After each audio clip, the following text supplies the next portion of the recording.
All right, now you get a lecture from a white guy about black power. Specifically, we're going to talk about Stokely Carmichael, Angela Davis, maybe a little reference to Assata Shakur. These are all individuals who had some connection with the Black Panthers. Assata Shakur was Black Panther, now exiled in Cuba.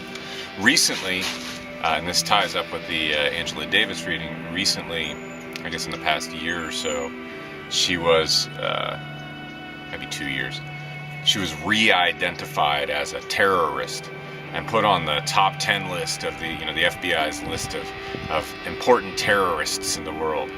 I mean, she's just hanging out in Cuba, like being a regular person, and yet they re-added her to the terrorist list. This is happening also at a time when, so Black Lives Matter, of course, is, I suppose, still a growing movement, organization.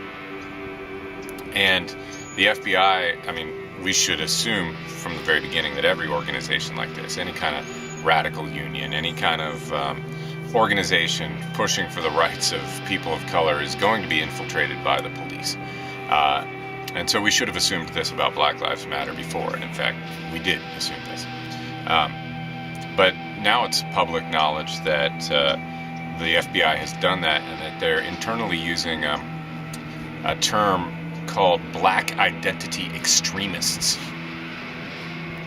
to designate Black Lives Matter activists. And by calling them extremists, they justify targeting them, removing certain of their rights to privacy, etc., attempting to compromise them and maybe eventually arrest them or turn them into snitches for the FBI.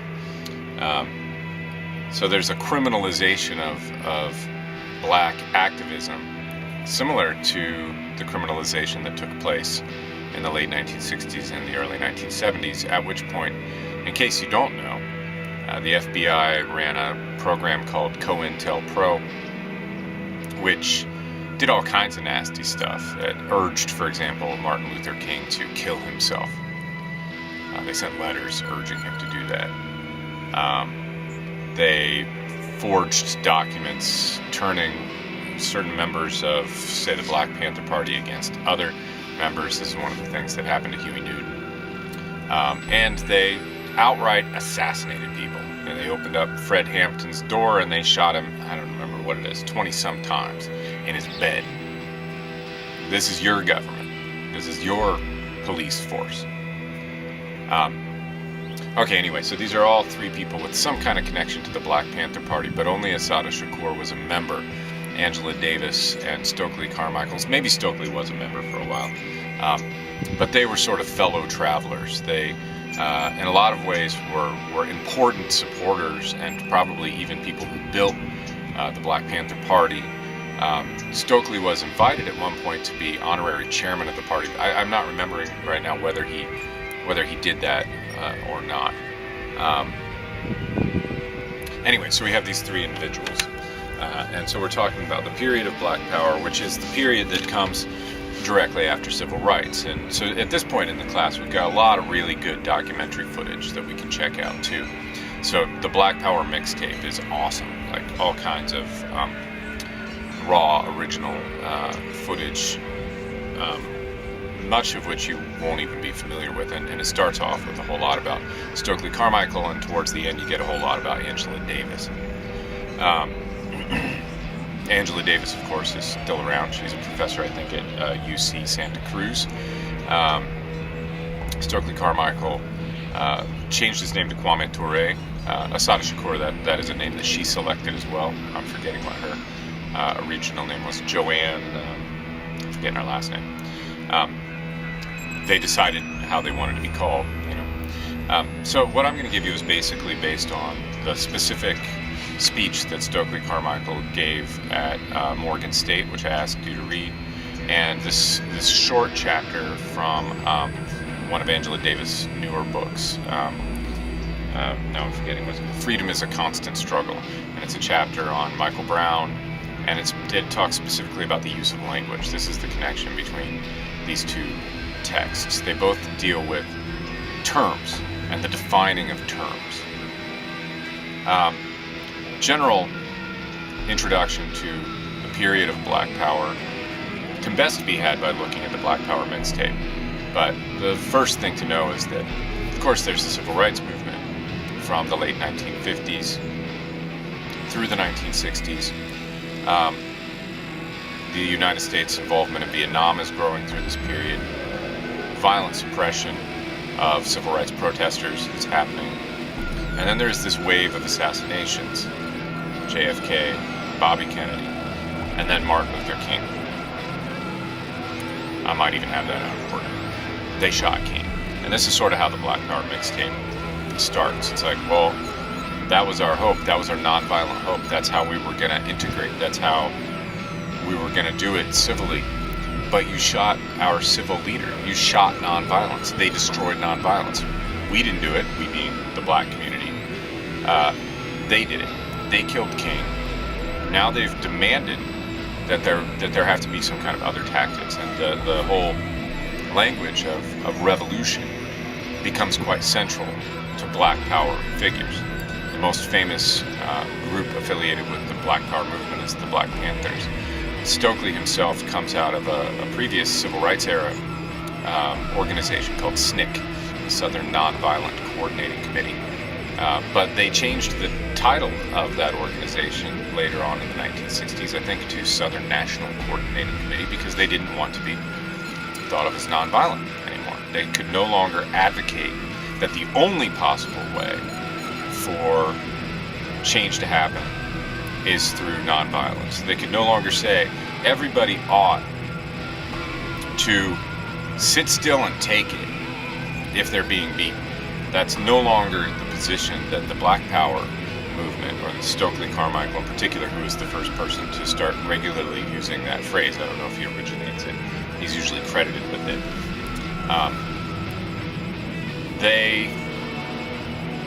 They orient themselves towards what I would nowadays call something like community self-defense. They're associated with violence. And you can see, everybody calls to mind these pictures of the Black Panthers, like either the ones with like Huey and Bobby Seale, standing in their super handsome, black leather jackets and their hats, with shotguns out next to the Oakland PD. That was a period that lasted maybe like 6 months before California changed the gun laws to make that impossible. And then you picture maybe Black Panthers in uniform, like marching in kind of militaristic fashion.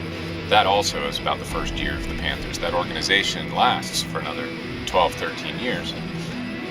And what it really does, it is interested in community self-defense. It thinks that black communities in particular ought to arm themselves in order to deal with white vigilantes and with cops. And they think it likely, and I tend to agree, that fewer people are going to be shot in a community that is armed.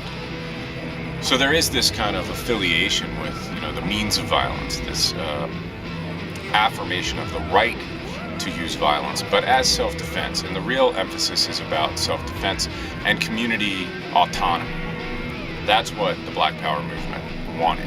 They wanted to arm and train its population, but for defense. And then it wanted its own schools. It wanted to run its own schools, because think about all the stories that talk about the legitimacy of a racist government, the legitimacy of a genocidal westward expansion, the legitimacy of discovery of the Americas by the Spaniards, who then genocided them. What's taught in schools, or the sort of models of blackness that are offered in the general media and in schools, which cause black people to entertain the idea that, well, maybe there is something different about them, or lesser about them, or they got welfare queens, they got drug problems, they only make good athletes. All these ideological functions pass very importantly through the schools. So if you want to liberate a community, perhaps that community needs to control its own schools. They also advocated for the control of the police. They did not want Oakland police in their neighborhoods. They wanted to field their own police within each neighborhood. So in a way, they're not an anarchist organization because they're hierarchical. They modeled themselves a whole lot, and here I'm talking specifically about the Panthers, modeled themselves a whole lot on Mao Zedong, who is an advocate of hierarchy, discipline, and order. But the Black Panther Party, when they lay out their rules, they copy them straight from Mao's Little Red Book. So they're not anarchist in this respect, and they have officers and hierarchy and rank. But the goals that they were shooting for, Bobby Seale, I think in particular, community control, real people power, grassroots power, local control over local areas. These are long-term, at least revolutionary goals, and typically anarchist style goals. Anyway, so Stokely starts off in SNCC doing work for civil rights, for the ending of segregation, and for the pushing away of obstacles to the registration of black voters, and so the possibility of a black vote. That's what he does first. He's in his early 20s. You can find out all about this. You can see his mom and him hanging out. There's beautiful footage in the Black Power mixtape. So what I want to talk about is, I guess, two real things that Carmichael focuses on. One is the question of defining terms, and this is something that Angela Davis looks at too. The second thing is about the specific question of violence. And these overlap because violence is a term, right? And we use violence unequally to refer to different things. Like, for example, you might think that there are certain neighborhoods in Los Angeles that you wouldn't want to go to late at night because there's violence there. So when certain people mug you or jump you and rape you, that's violence, right? But when a police officer shoots whoever dead, let's say, like, what is it, Tamir Rice in Cleveland, Ohio. Cops, you've seen that footage. The cops show up, jump out of their car, the kid's dead. He's like 12, he's a kid. Dead within like 20 seconds. They just blow him away. But common usage within the media would not refer to that as violence. That's a police shooting, perhaps. And generally speaking, when the police beat somebody, when they imprison somebody, when they shoot somebody, we don't use the word violence. We instead use the word duty or the use of force. We'll say, well, the security personnel or the police, they were compelled to use force. But we don't say they engaged in violence. So violence overlaps with this question of the defining of terms. What Carmichael says to begin with, I mean, generally speaking, I gave you this speech of his because I want you to think about your own position. So he's at Morgan State, all black school, and he's just letting the students have it. He's like, y'all are doing it wrong. You're getting to advance, supposedly. You're rising perhaps above the educational level of your families. You're going to have this degree. But then what you're doing with it sucks. You're going to go get a job. And see, this applies to y'all just as well as it applies to Stokely's audience. That's the reason I'm giving it to you, to provoke you. And to have you try to give a response to this seminal figure. It's like the idea that you're going to go and get jobs and work together with white folks in corporate America and get a house in a nice neighborhood and have a whole bunch of like nice cars and nice outfits, and thus you will have elevated yourself. That's all wrong. It's all wrong because what you should be doing is going back to your community and empowering it, not moving out and whiteifying yourself. He also specifically attacks black fraternities. He's like, so the black people showed up at schools, they saw that the white people had fraternities. What did they do? They made their own fraternities, which is an imitation of white culture and so problematic for Carmichael. But what's even worse is that they then made multiple fraternities, and one of those fraternities was typically for lighter-skinned people and the other for darker-skinned people. He's like, what the fuck? You're engaged in just the same racism that the oppressing class is engaged in. Come on, people. So he's trying to rouse his audience to be involved in revolutionary activity and truly oppositional activity instead of just integrating themselves into a machine, which is problematic from the very beginning. And so my reason in giving you this text is to challenge you to do the same thing. Now, in terms of content, Carmichael's primary theme in this speech is the defining of terms. He says, okay, look, the first thing that a powerful people needs, and the first thing that a powerful people needs is the power to define its own terms. It has to be able to determine what things mean, what things have value, what's good and what's bad, what should be pursued and what should not. What is the meaning, for example, of blackness? What is the meaning, for example, of whiteness? What is the meaning, for example, of violence? And to tie in Angela Davis, what's the meaning of something like terrorism?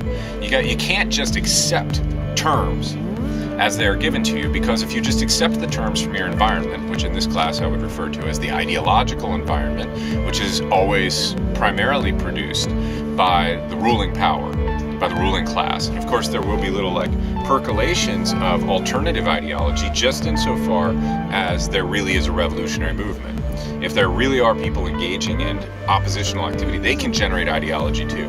But for the most part, the mainstream opinions, the received wisdom, the common sense will always be composed of terms, concepts, principles which benefit the order as it now stands. So you can't just accept what you're told about what's violent and what's not. You shouldn't just accept the idea that all good resistance is non-violent resistance, and that anything that violates that idea of non-violence is unacceptable, because there's even contradictions there, right? We accept that. That's our ideological ambience. That's what percolates, like sifts into our brains, just because our brains walk through physical spaces with real TVs and real people repeating things that they've heard. But according to that, nonviolence is the only acceptable thing, and yet, as Stokely says, we have ROTC on our campus.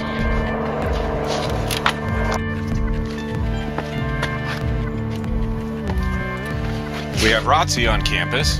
We have ROTC at Dominguez Hills, and yet nobody talks about that being violence on campus. Those people are, some of you maybe, being taught to kill, being taught the art of killing, the art of spatial control and the delivery of force. But we're not supposed to call that violence. We're supposed to embrace nonviolence and say that's the only good way to go about things. But we're not supposed to make this apply to cops. We don't ask that cops behave non-violently in the carrying out of their duties, but we don't call what they do violence either. So we shouldn't just receive the terms that are given to us. We have to evaluate those terms. We have to construct our own terms, and we have to construct the terms that are going to empower us, that are really thought through, that line up with our real objectives, and that don't just parrot what we've been told, because Carmichael's view is that a population that parrots the important terms that it has been given without any critical reflection, without taking the agent's role in determining what things mean, will always be an enslaved population. You have to determine your own terms. Now let's shift over to I'll just give a couple of examples here, 2 or 3 of them. Take Angela Davis, for example. In the chapter that I gave you from her, she talks about the term terrorism or terrorist. And she writes specifically about the designation of Assata Shakur as a terrorist. The word terrorist is used all over the place, if you haven't noticed. The first thing to know about terrorists is that one man's terrorist is another man's freedom fighter, right? It's a question of choosing sides. So we're supposed to understand, say, Hezbollah or Hamas. We're supposed to call those terrorist organizations. These, if you don't know about these are, to some extent, guerrilla organizations. Hezbollah with some connections to Iran, operating largely out of Lebanon.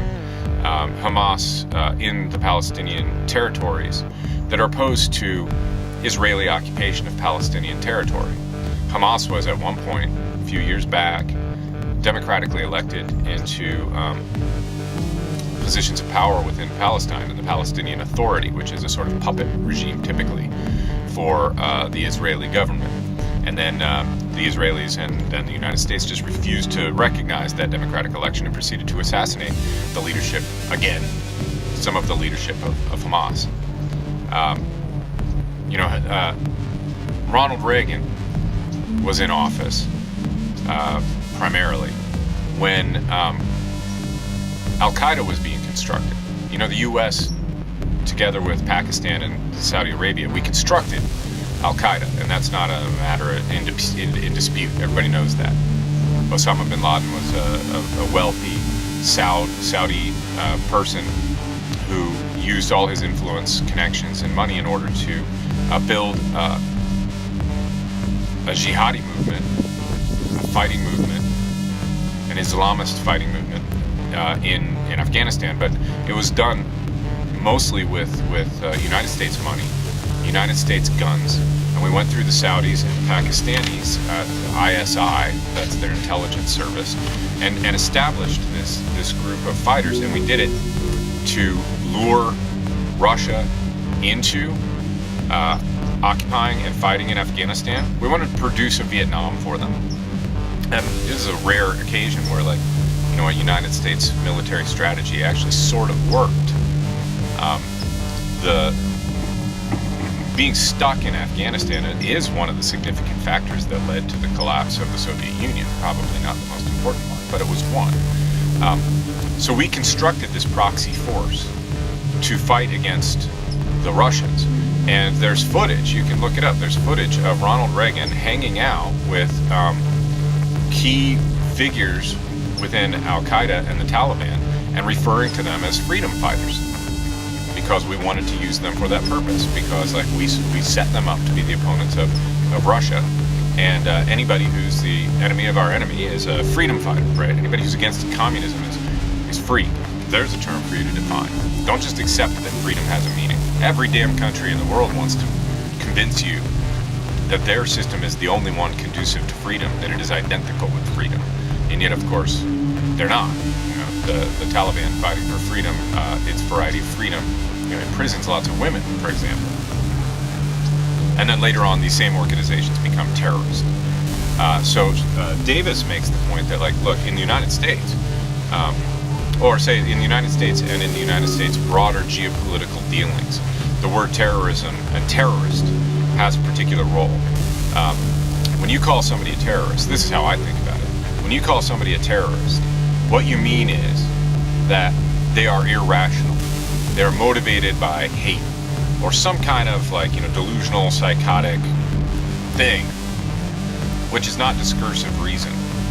And because they're fundamentally irrational and fundamentally violent, terrorism is always an embrace of violence, where violence is the bad guy thing and not just the judicious use of force, which is what we think we're doing, and all our allies, they judiciously use force.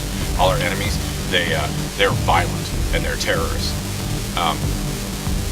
Because these alleged terrorists can't be reasoned with, the only possible response to them is the use of force. But we wouldn't call it violence because we're doing it. It's force, right? Calling anybody terrorist allows violence against them to happen.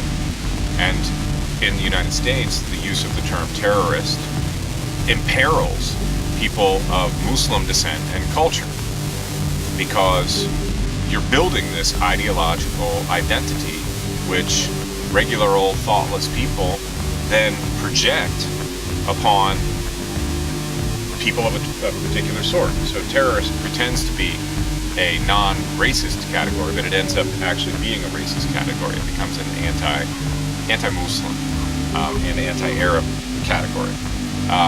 The use of the words terrorist justifies the Israeli occupation of Palestine, because we believe that like every organization that lobbies or that fights for the liberation of territories that were objectively taken over by Israel in 1948 and then in 1967. In 67, more of the borders of Israel expanded. Anybody who fights against that, we can call them a terrorist. And so in this weird circular logic, that justifies the Israeli presence, military presence, police presence, extraction of resources, exploitation of labor, all this kind of colonial stuff, which is really what's going on in Israeli-occupied Palestine. It justifies it all as totally legit because, well, there's just a bunch of terrorists there. Talk about terrorism and terrorists justifies the closing down of immigration. So Donald Trump's big move to like isolate the U.S. and to cut off Flo's racist decisions about who's going to come, right? That's justified under the heading of terrorism. And if you look at Ferguson, which is something that we are going to talk about more, and that Angela Davis is interested in this text, you can see the super militarization of police. Well,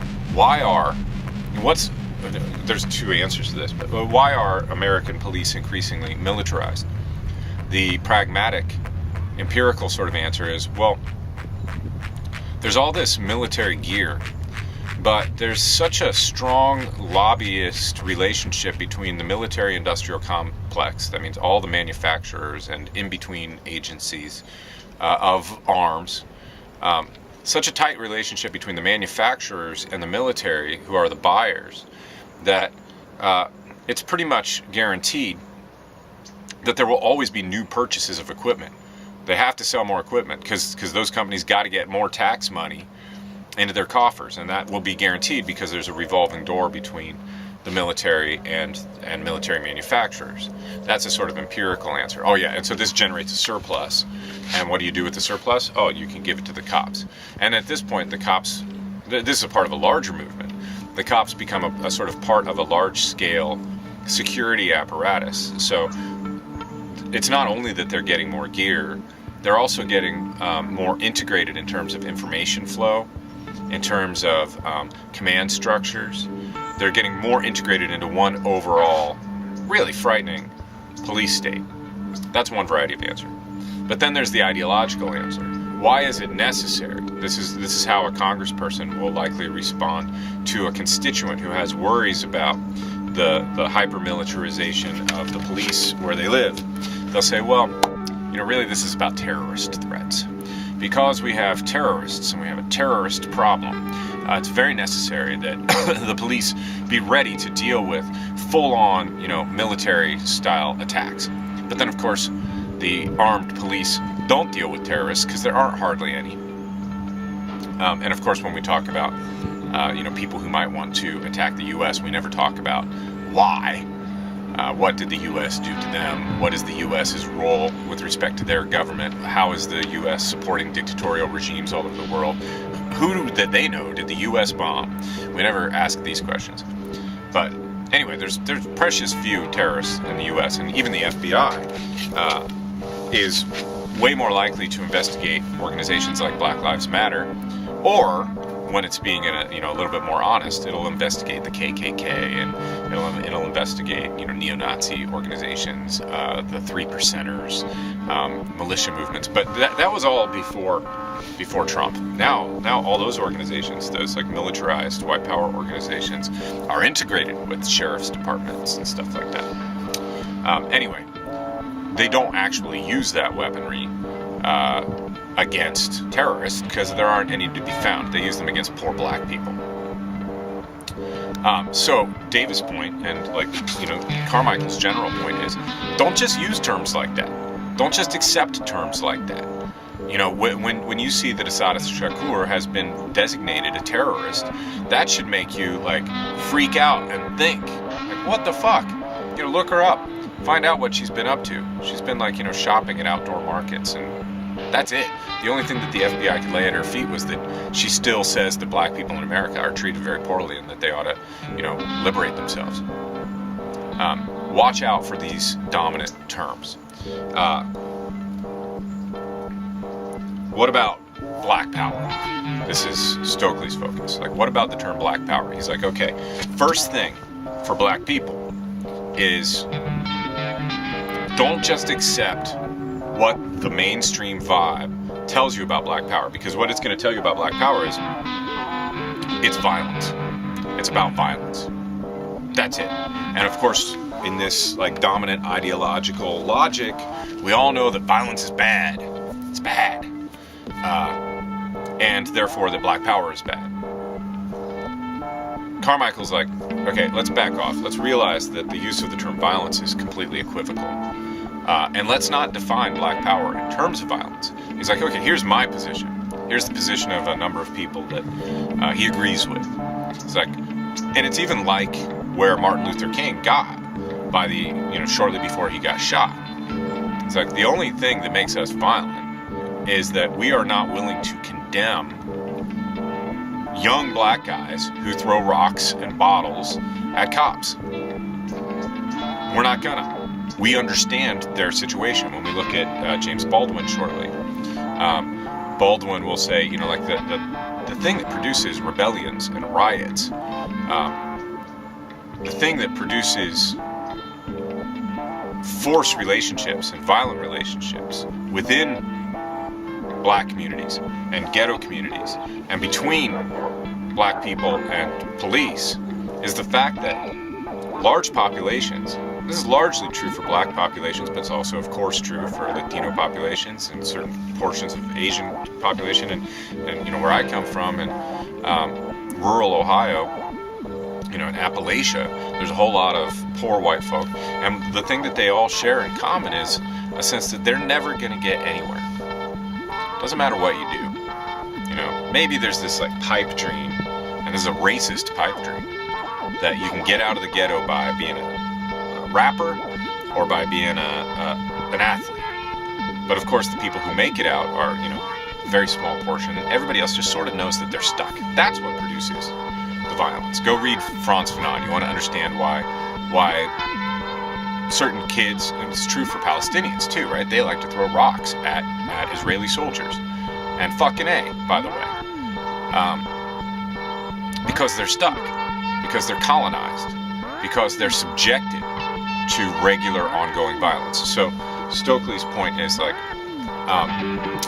the black power position is not to condemn that kind of activity. But that's not what black power means.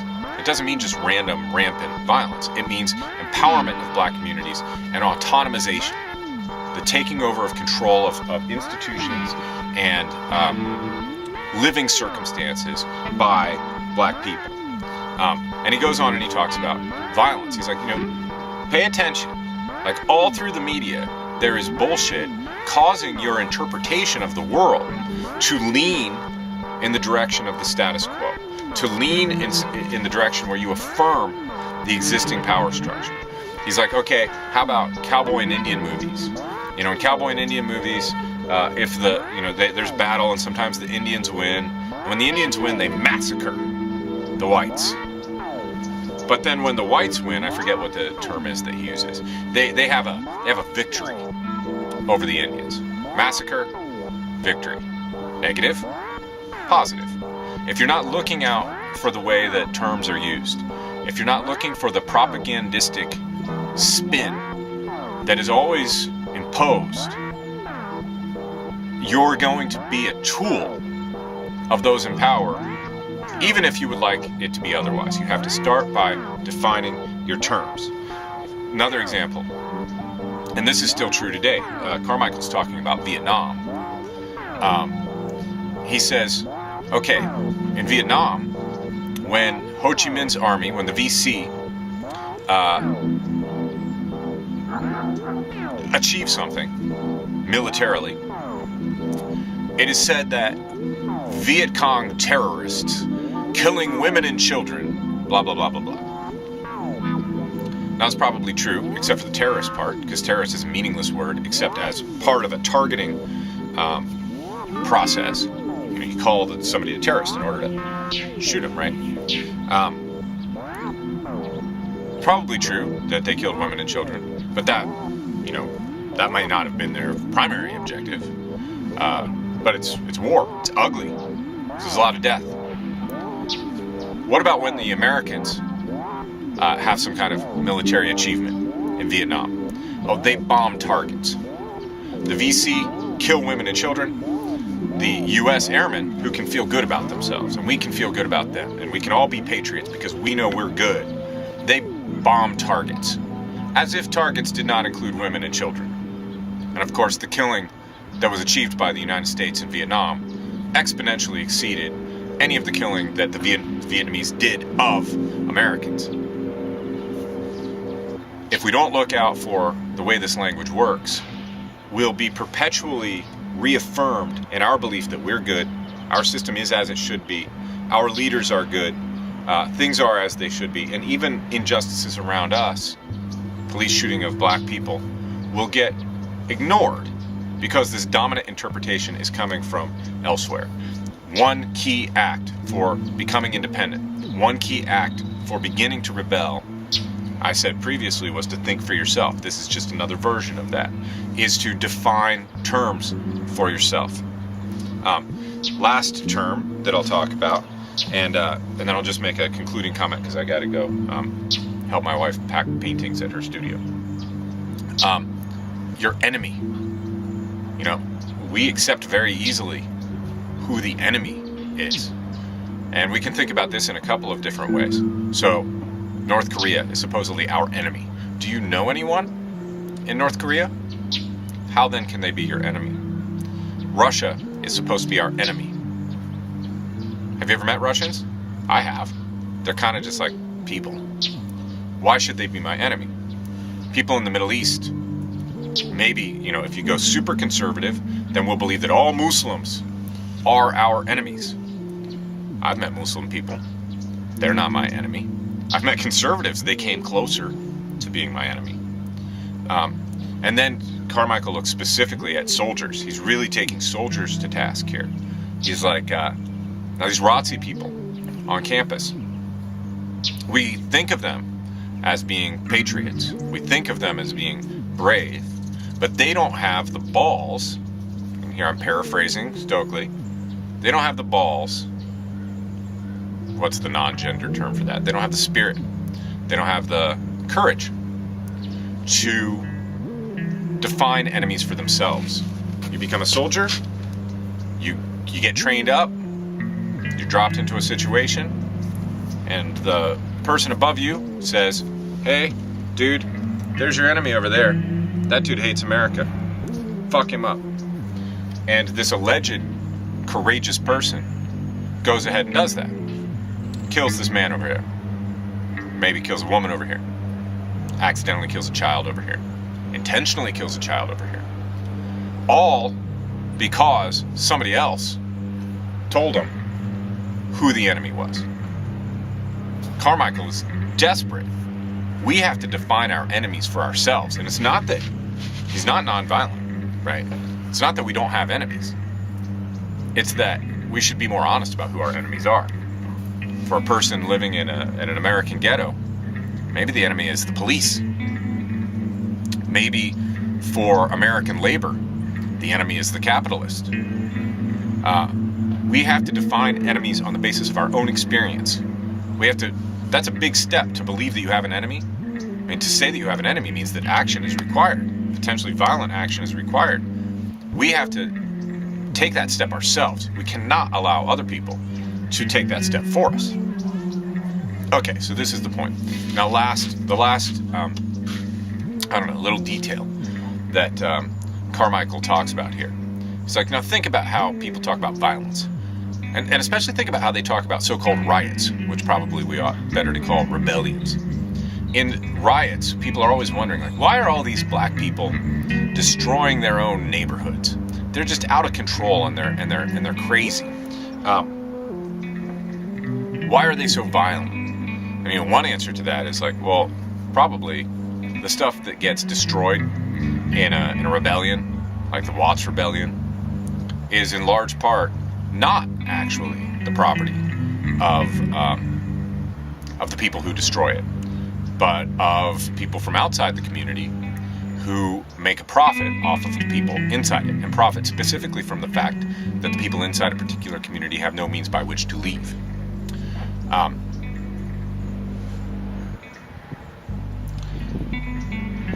Oh yeah, there's a connection to Fanon too, right? So we know, it sort of seems to be true, that so-called ghetto communities have more violence than other communities. And he's like, but what violence do they really care about? And what violence do the cops care about? What violence do the upper class people care about? What violence do the whites care about? They're like, so the ghetto has the greatest amount of shootings, stabbings, whatever, in the city. But it also has the greatest number of cops per square foot. greater concentration of cops. He's like, so what does that mean? It means that the violence that's happening between people within poor communities is of no concern to the cops. Let the black people kill one another. And remember, go back to Fanon. Fanon had a whole theory about what's going on with black on black, gang on gang violence. It's like, well, you know, they just haven't figured out who their real enemy is. The cops over here don't care if they kill one another. And they don't arrive, you know, like, it takes them an hour. If there's an emergency, 2 hours. But the moment that this group of people over here turns its gaze away from one another and turns it towards a bank, a department store, they break a window. Maybe they go and they take stuff from inside, which, by the way, Baldwin will say they don't take the TV because they want the TV. They take the TV to say, fuck you, I exist. If they do that, now, it seems like this is like, you know, a lesser thing, right? Because no humans are getting killed if the violence has been turned, the use of force has been turned now towards property, private property, that is owned from outside the community, because hardly anything is owned within the community if you're talking about a super poor community. At that point, cops are there in 5 minutes, 3 minutes, 2 minutes. They're completely, earnestly opposed to this violence. So Carmichael's point is like, what they really don't want is an attack on private property. They don't give a shit about attack on bodies. So watch out for what is called violence. And he concludes with this position, which I think is a basically revolutionary position. And that is, what's really going on here is an opposition between private property and human rights. And the structure as it now exists, including especially the police, are in place in order to protect private property, but not to protect rights. Okay, so questions. What associations do you have about the Black Power movement? How would you define violence? Is what police do and what soldiers do violence in the same way as what, like, you know, I don't know if these people actually exist, you know, robbers. Like, all my kids always watching these, you know, cartoons. There's always robbers and bad guys, and I'm always like, dude, there's no, it's not that simple. Is what authorities do violence, or can violence only be carried out by people who are not authorities? Do you think that one should categorically prefer non-violent protest? Is that the only possible valid protest, or is that just one among many possible forms of resistance? Should a community that is objectively under attack, it's being shot in the back over and over and over, should it consider defending itself? Should it arm itself? Oh, and maybe lastly, can you think of other instances where terms are defined for us, and this is a problem? And can you imagine what it would mean if we were defining terms for ourselves?